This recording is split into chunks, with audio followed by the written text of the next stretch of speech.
हजुरहरूलाई स्वागत छ मेरो युट्युब च्यानलमा। आज विश्व सामु एउटा चाइनाले एउटा मानवता देखाएको छ। फ्री प्यालेस्टाइनीलाई त्यत्रो दुःख परेर फ्री प्यालेस्टाइनी गाजामा इजरायलले हमला गरेर ध्वस्त बनाउने बेलामा आज चाइनाले राहत पानी पुर्याएको छ, मेडिसिन शुद्ध पुर्याएको छ।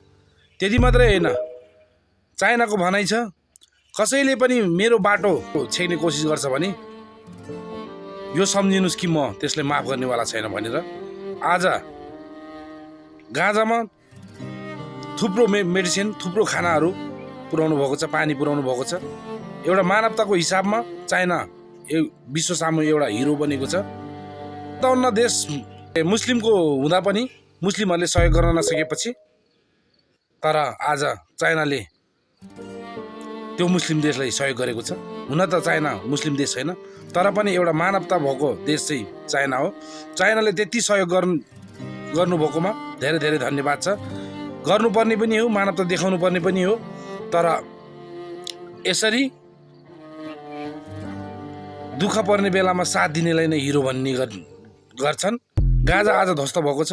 गाजामा थुप्रो बच्चा, बुढा, पाखा, जवानहरू सबै बिचल्ली भएको छ। त्यस्तो अवस्थामा पनि चाइनाले यस्तो राम्रो गरेर, आहा कति राम्रो गरेर चाहिँ गाजामा खाना, मेडिसिन, पानी सबै पुर्याउँदाखेरि आज मन एकदम गदगद भएको छ मेरो पनि र हामी सबैजनाको। यतिको गर्नु भनेको एउटा चाइना जस्तो देशले यति गर्नु भनेको ठुलो देश हो, ठुलो कुरा हो। विश्व सामु 56वटा देशले पनि केही गर्न नसक्दा पनि तर आज चाइनाले देखाएको छ मानवता। धन्यवाद छ चाइनालाई। यसरी नै सधैँभरि सरसपोर्ट गर्दै जानु। यसरी नै यो विश्व सामु आज तपाईँलाई सबैजनाले माया गर्ने भएको छ। धन्यवाद। सबैले सेयर, सब्सक्राइब गरिदिनु होला मेरो युट्युब च्यानललाई पनि। धन्यवाद है। हस् त, धन्यवाद।